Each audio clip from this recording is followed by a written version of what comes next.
नमस्कार मित्रांनो, मागील तासाला आपण मानवी भूगोलातील शाखांचा अभ्यास करण्यास सुरुवात केली. त्यामध्ये ऐतिहासिक भूगोल म्हणजे काय आपण पाहिलं. आज आपण हेच सूत्र अभ्यास सूत्र पुढे घेऊन जाणार आहोत. सामाजिक भूगोल. सामाजिक भूगोलामध्ये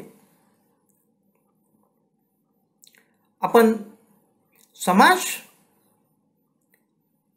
आणि भूगोल किंवा भौगोलिक घटक किंवा पर्यावरणीय घटक किंवा नैसर्गिक घटक यांचा जो काही संबंध आहे त्याचा अभ्यास करणारं शास्त्र म्हणजे सामाजिक भूगोल. समाजातील असणाऱ्या चाली, रीती, रूढी, परंपरा, मानवाचं असणारं अन्न, वस्त्र, निवारा,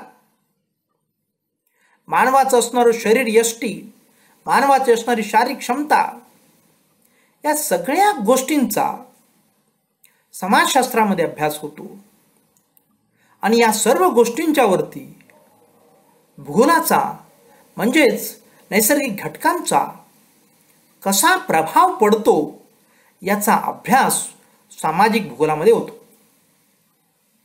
उदाहरणार्थ, आपण अधिक विस्तृत न जाता फक्त एक उदाहरण मी फक्त एक देतो आणि आपण पुढे जाऊया की जगभरामध्ये जो मानव आहे याचा असणारा जो वर्ण आहे म्हणजे रंग आपण म्हणतो तो वेगळा आहे. काही ठिकाणचा मानव हा अत्यंत गोरापान आहे, काही ठिकाणचा मानव सावळा आहे, तर काही ठिकाणचा मानव अत्यंत काळा कुळकुळीत आहे, कोळशापेक्षा काळा. हा जो काही त्याला वर्ण प्राप्त झाला तो वर्ण, तो रंग हा निसर्गानं बहाल केलेला आहे. गोरेपान लोक समशीतोष्ण कटिबंधातील, शीत कटिबंधातील, तर कृष्णवर्णीय लोक ज्या ठिकाणी समशीतोष्ण उष्ण कटिबंध या दोन्हींचा मिलाप होतो त्या ठिकाणी कृष्णवर्णीय लोक म्हणजे सावळे लोक पाहायला मिळतात. आणि काळे लोक हे उष्णकटिबंधीय प्रदेशामध्ये, अतिउच्च तापमानाच्या प्रदेशामध्ये आपल्याला पाहायला मिळतात. म्हणजेच मित्रांनो, हा जो काही वर्ण आहे समाजशास्त्रामध्ये कोणत्या देशातील लोक गोरे, कोणत्या देशातील लोक काळे, कोणत्या देशातील लोक निमगोरे किंवा कृष्णवर्णीय याचं वर्णन पाहायला मिळेल. परंतु याच्या कारणांच्या वरती प्रकाश टाकण्याचं काम नैसर्गिक घटक करतील, नैसर्गाचा अभ्यास करेल. आणि म्हणूनच सामाजिक भूगोलामध्ये या घटकांचा अभ्यास करताना की या काळेपणावरती, कृष्णवर्णावरती किंवा गोरेपणावरती कशा प्रकारे हवामानानं, कशा प्रकारे नैसर्गिक घटकानं आपला प्रभाव पाडलेला आहे हे या ठिकाणी आपल्याला दिसेल. अशाच प्रकारे फक्त रंग नाही, शरीर यष्टीच्या संदर्भात असेल, अशाच प्रकारे अन्न, वस्त्र, निवारा या संदर्भात असतील, अशाच प्रकारे चाली, रीती, रूढी, परंपरा संदर्भात असेल. हे दोन्ही अंगानं सामाजिक आणि पर्यावरणीय, सामाजिक आणि नैसर्गिक अशा दोन्ही बहुआयामी, ज्याला आपण म्हणतो सामाजिक आणि नैसर्गिक, दोन्ही घटक एकत्रितरित्या कार्यरत होतात आणि सामाजिक भूगोलाची निर्मिती होते. असंच राजकीय भूगोलाचं आहे. प्रत्येक देशाचं असणारं राजकारण मित्रांनो, पहा मी काय म्हणतोय, प्रत्येक देशाचं असणारं राजकारण हे त्या देशातील असणाऱ्या साधन संपत्तीवरती, त्या देशात असणाऱ्या नैसर्गिक घटकांच्यावरती, त्या देशात असणाऱ्या विपुल प्रमाणातील किंवा अनुकूल प्रमाणातील हवामानावरती, राजकीय भूगोल किंवा त्या देशाचं राजकारण अवलंबून असतं. राज्यशास्त्रामध्ये एका देशाची घटना किंवा जगभरातील विविध देशांच्या घटना, त्या ठिकाणी कोणत्या प्रकारची राजकीय सत्ता कार्यरत आहे, हुकुमशाही आहे, लोकशाही आहे, समाजवादी आहे, कम्युनिस्ट आहे, याचा अभ्यास त्या ठिकाणी होईल. परंतु राजकीय भूगोलामध्ये या सर्व असणाऱ्या राजकीय सत्तांना पूरक असणारा त्या त्या देशातील पर्यावरण किंवा निसर्ग या गोष्टींचा अभ्यास त्या ठिकाणी होतो. मग त्या ठिकाणचा मानव असेल, त्या ठिकाणची साधन संपत्ती असेल किंवा त्या ठिकाणची इतर भौगोलिक परिस्थिती असेल, या सगळ्या गोष्टींचा प्रभाव किंवा याचा एकत्रित अभ्यास राजकीय परिस्थिती आणि पर्यावरणीय परिस्थिती यांचा अभ्यास म्हणजे राजकीय भूगोल. भारत देशामध्ये आपण पाहिलं तर भारतीय प्राईम मिनिस्टरला जगाच्या व्यासपीठावरती खूप महत्त्व आहे.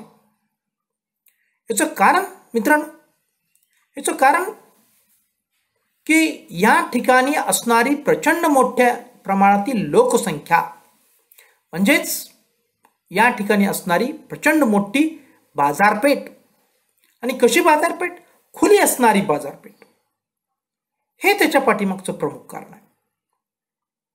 म्हणून आंतरराष्ट्रीय व्यासपीठावरती भारत देशाला अत्यंत महत्त्वाचं स्थान प्राप्त झालेलं आहे. या ठिकाणी मी एक अभिमानाची गोष्ट तुम्हाला सांगेन. जी अमेरिका महासत्ता म्हणून जगावरती आपलं वर्चस्व प्रस्थापित करण्याचा प्रयत्न करते, त्या अमेरिकेनं आपल्याशी केलेला एक व्यवहार,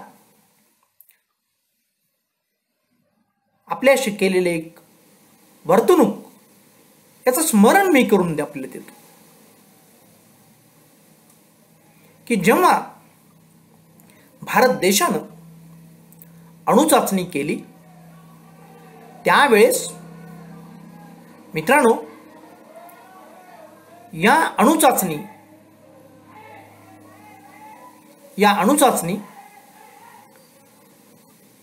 वरती दबाव आणण्यासाठी अमेरिकेनं आपल्यावरती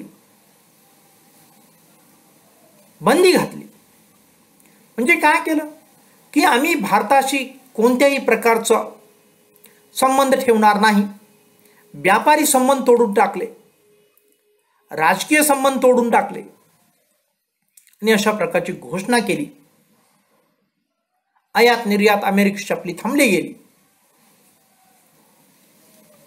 स्वयं अशी उत्स्फूर्तपणे आपल्यावरती दबाव आणण्यासाठी केलेली ही घोषणा, आणि नजीकच्या 5-6 महिन्याच्या कालावधीमध्ये अमेरिकेतील सर्व उद्योगपती एकत्रित आले आणि सर्व उद्योगपतींनी अमेरिकन सरकारला एक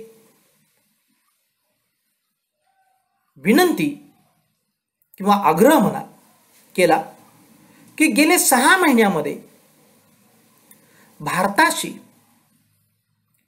आपला संबंध तुम्ही तोडल्यामुळं आमची जगातील सर्वात मोठी असणारी बाजारपेठ आम्हाला बंद झाल्याने आमचा माल आम्ही विकू शकलो नाही आणि तो माल आम्ही 6 महिने झालं गोडाऊनमध्ये आम्ही लोड करून ठेवलेला आहे.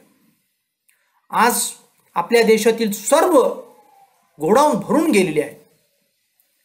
हा सर्व माल अमेरिकन सरकारनं स्वतः खरेदी करावा, त्या मालाचे पैसे आमच्या अकाउंटवरती जमा करावेत, ती गोडाऊन आम्हाला खाली करून द्यावी.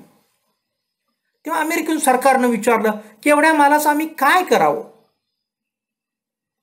तेव्हा त्या उद्योगपतींनी सांगितलं की तो तुमचा प्रश्न आहे, तो तुम्ही माल हवं तर विका, हवं तर समुद्रामध्ये नेऊन डंप करा, परंतु त्यामध्ये गुंतलेलं भांडवल पैसा तुम्ही आमच्या अकाउंटवरती जमा करा, जेणेकरून आमचं प्रोडक्शन पुढे चालू ठेवता येईल. आणि मित्रांनो, आश्चर्याची गोष्ट म्हणजे त्वरितच अमेरिकन सरकारनं भारतावरची आपली बंदी मागे घेतली. म्हणजे आपण त्यांना नमस्कार करत गेलो होतो का बंदी घाला, आपण नमस्कार करत गेलो होतो का बंदी उठवा, नाही. परंतु आपलं असणारं या ठिकाणी राजकीय भूगोलातलं म्हणजे निसर्गातला मानव हा एक घटक आहे, मानव सुद्धा एक साधन संपत्ती आहे. आणि या अनुषंगानं आपण जर बघितलं तर भारत ही सर्वात मोठी लोकसंख्या असणारी बाजारपेठ आहे, सर्वात मोठी. तुम्हाला चायना सर्वांच्यासाठी खुली नाहीये. खुली आणि मुक्त बाजारपेठ सर्वात मोठी ती म्हणजे भारताची. आणि म्हणून मित्रांनो, राजकीय आंतरराष्ट्रीय व्यासपीठावरती भारतीय नेत्यांना किंवा भारतीय प्राईम मिनिस्टरला अत्यंत मानाचं, अत्यंत सन्मानाचं असं स्थान असतं. हे आपण या ठिकाणी विचारात घेणं अत्यंत आवश्यक आहे. तर हे राजकीय भूगोल अशा प्रकारे भौगोलिक आणि राजकीय असा एकत्रित अभ्यास करणारी ही शाखा. आणि चौथी शाखा, या शाखेचं नाव आहे आर्थिक भूगोल. आज आपण पाहतो की मानव हा पूर्वीसारखा फक्त प्राथमिक व्यवसायावरती अवलंबून असलेला, मागासलेला असा मानव राहिलेला नसून तो प्रगतशील मानव आज बनलेला आहे. आणि ह्या प्रगतीच्या पाठीमागं मानवाच्या आर्थिक क्रिया या कारणीभूत आहेत. आणि ह्या अर्थशास्त्राशी भूगोलाचा काय संबंध, हे आपण या ठिकाणी समजून घेणं अत्यंत आवश्यक आहे. अर्थशास्त्रामध्ये एखाद्या वस्तूचं उत्पादन, एखाद्या कच्च्या मालाचं उत्खनन, त्यावरती प्रक्रिया करून पक्का माल किती तयार झाला, तो माल बाजारात पोहोचवण्यासाठी व्यापार आणि तो माल बाजारात विकण्यासाठी किरकोळ व्यापारी आणि ग्राहक, आणि त्यातून आपल्याला मिळालेला फायदा आणि तोटा, अशा प्रकारचा अभ्यास अर्थशास्त्रामध्ये होतो. तर आर्थिक भूगोलामध्ये हा जो अभ्यास आहे मित्रांनो, की हा कच्चा माल इथंच का उपलब्ध आहे, हा कच्चा माल तयार होण्यासाठी कोणती भौगोलिक परिस्थिती आवश्यक आहे, याचा अभ्यास भूगोलामध्ये केला जातो. उदाहरणार्थ ऊसाचं उदाहरण घेऊ. अर्थशास्त्रवाले, या प्रदेशामध्ये ऊस पिकतो, इथं साखर इंडस्ट्रीज आहे आणि ही साखर या ठिकाणी विकली जाते, या बाजारपेठेमध्ये विकली जाते, यातून फायदा तोटा एवढा होतो, याचा अभ्यास करतील. तर भूगोलकार आर्थिक भूगोलामध्ये याच गोष्टीचा अभ्यास कसा करतील की याच ठिकाणी ऊस का आहे, ऊस या पिकासाठी कोणत्या प्रकारचं हवामान लागतं, कोणत्या प्रकारचं पाणी लागते, कोणत्या प्रकारची जमीन लागते, किती कालावधीमध्ये हा ऊस तयार होतो,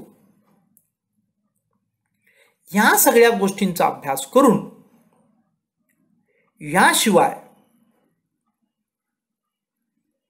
हा मालावरती प्रक्रिया झाल्यानंतर हा माल कुठं खपला जाईल, कोणत्या भौगोलिक प्रदेशामध्ये ऊसाचं उत्पादन होत नाहीये,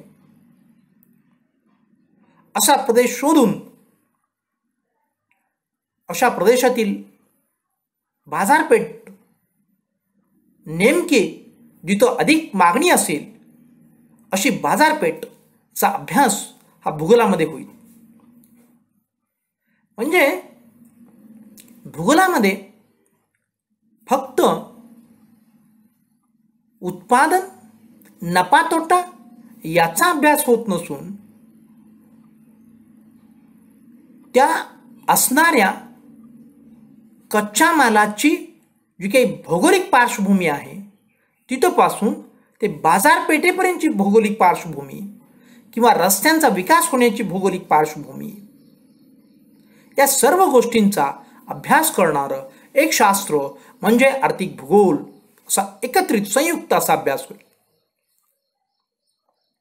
आणि मित्रांनो, या आर्थिक भूगोलाच्या 5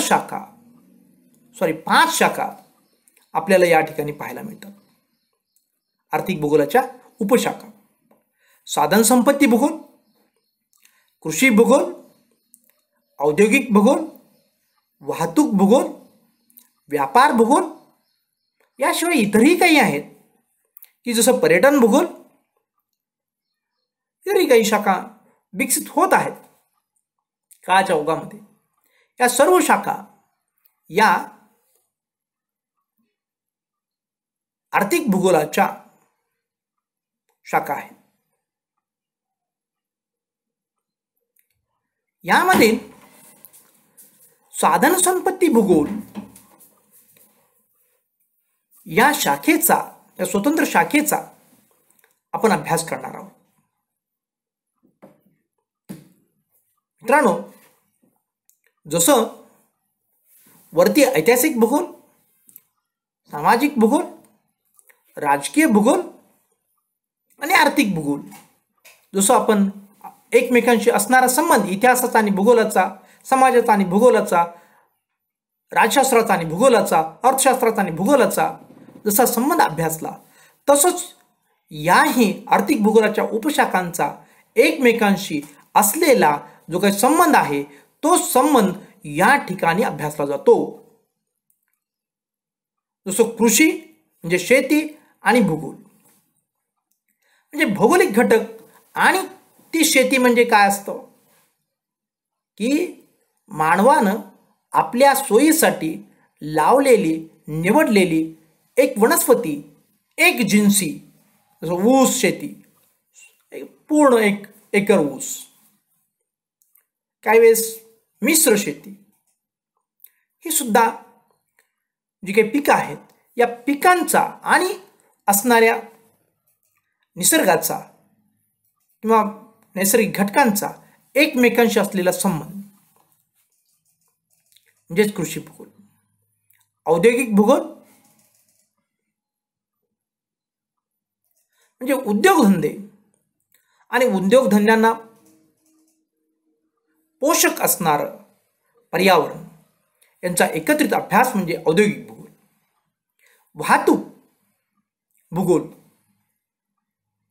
वाहतूक मग त्याच्यामध्ये रस्ते असतील, रेल्वे असेल, विमान असेल, जलमार्ग असेल आणि त्यांना आवश्यक असणारी पूरक असणारी, पोषक असणारी भौगोलिक किंवा नैसर्गिक परिस्थिती यांचा एकत्रित अभ्यास म्हणजे वाहतूक भूगोल.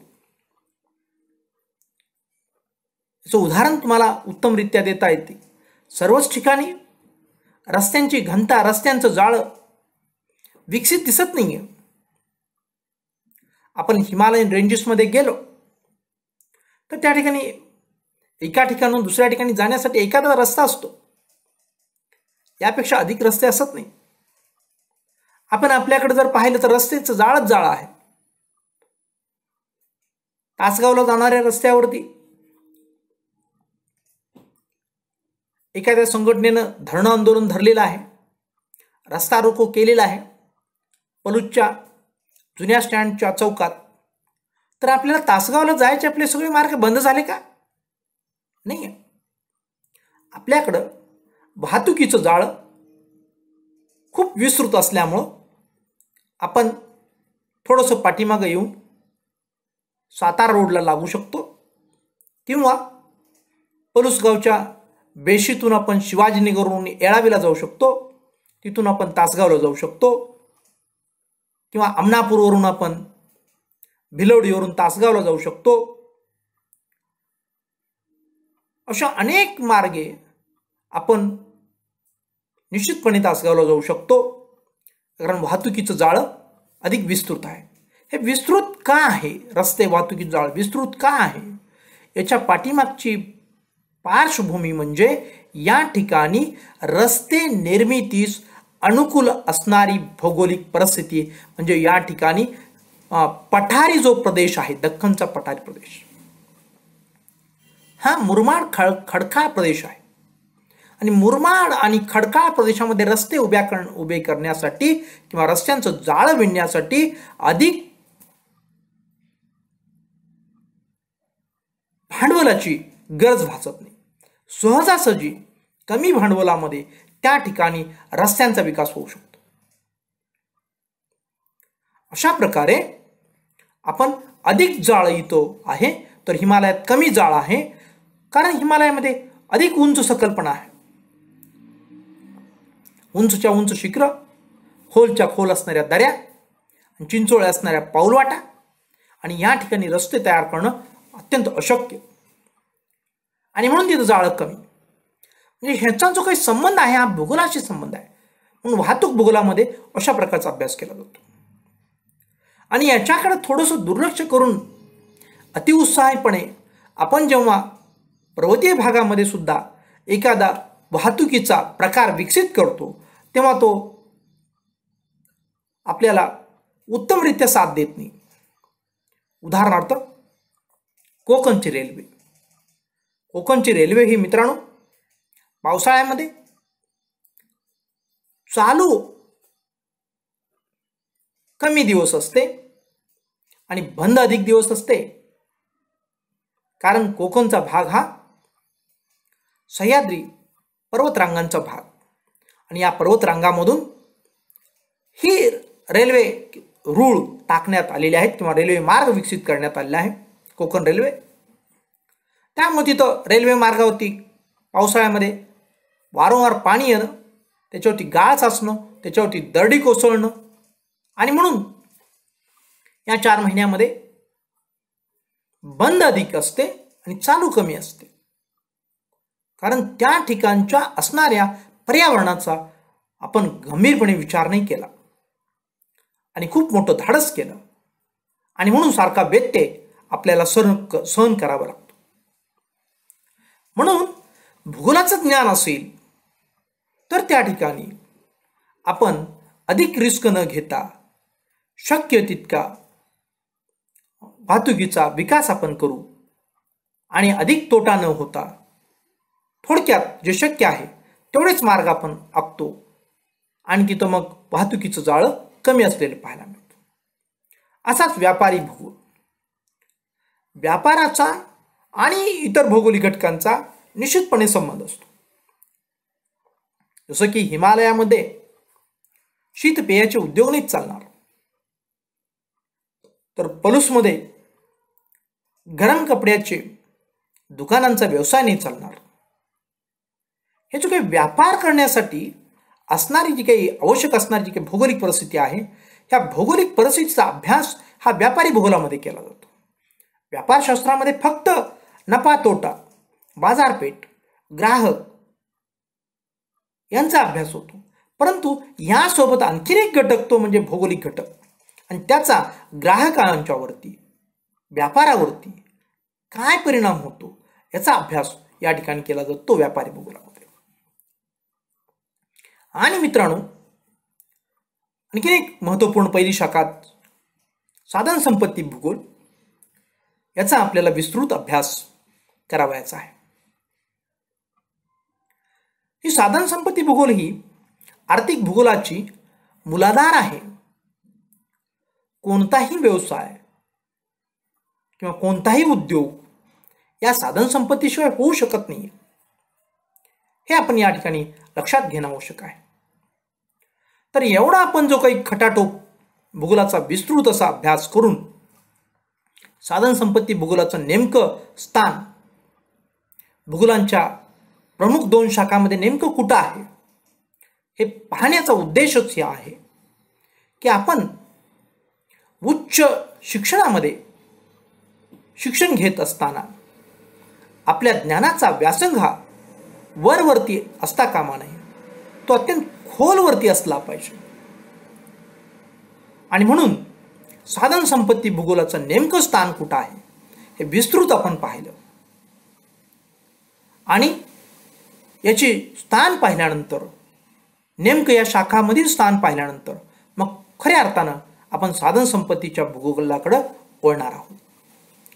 मित्रांनो, साधन संपत्ती भूगोल, त्याच्या असणाऱ्या व्याख्या, ही असणारी संकल्पना, त्याचं असणारं स्वरूप, त्याची असणारी व्याप्ती, त्याचा असणारा प्रकार, हे सर्व आपण पहिल्या प्रकरण जे आहे साधन संपत्ती भूगोलामधील पहिलं प्रकरण आहे साधन संपत्तीची भूगोल, साधन संपत्तीचा भूगोल याची ओळख, हे जे काही पहिलं प्रकरण आहे, या प्रकरणामध्ये या सगळ्या गोष्टींचा आपण अभ्यास करू.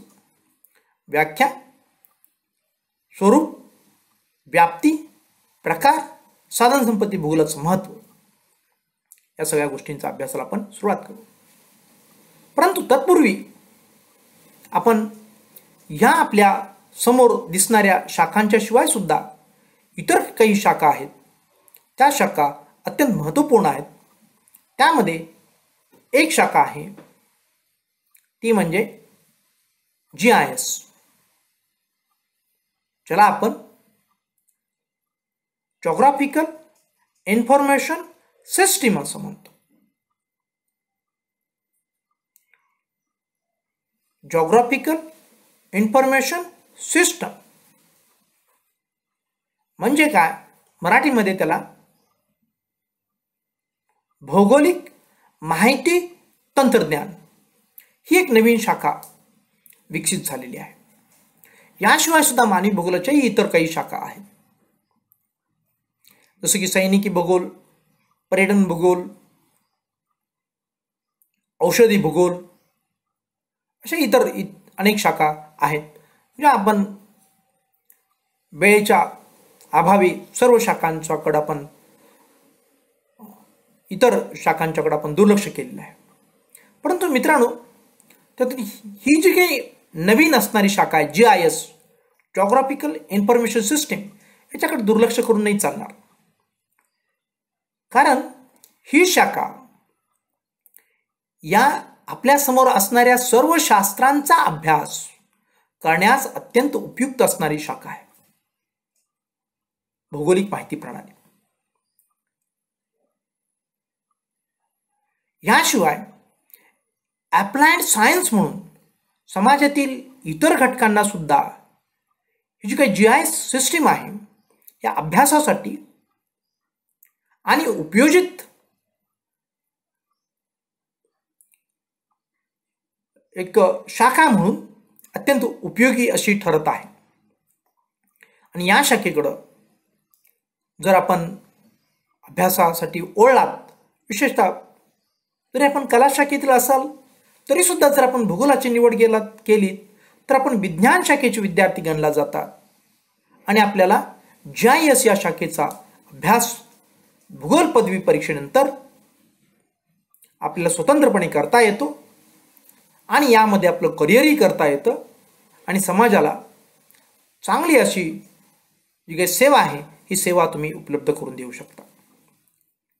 तेव्हा आपण त्याही शाखेसंदर्भात अधिक माहिती प्राप्त करावी, समजून घ्यावं. आणि जसं एखादा इंजिनियर, अत्यंत ज्ञानी असणारा इंजिनियर काय करू शकतो, स्वतःचं पे स्केल स्वतः ठरवू शकतो, तसं GIS मध्ये आपण तज्ज्ञ जर झालात तर आपण सुद्धा आपलं स्वतःचं असणारं पे स्केल आपण ठरवू शकता आणि आपलं चांगलं जीवन जगू शकता आणि शिवाय इतरांनाही चांगली सेवा आपण देऊ शकता. तर ह्याही शाखेचा आपण या ठिकाणी थोडक्यात मी तुम्हाला परिचय करून दिला आहे. तुम्ही त्याही शाखेची अधिक माहिती मिळवा, आमच्याशी संपर्क करा, आपण त्याविषयी अधिक चर्चा करू. आणि मग पुढच्या तासाला आपण साधन संपत्ती भूगोलाची व्याख्या आपण पाहू. इथं आपण आता थांबूया. धन्यवाद.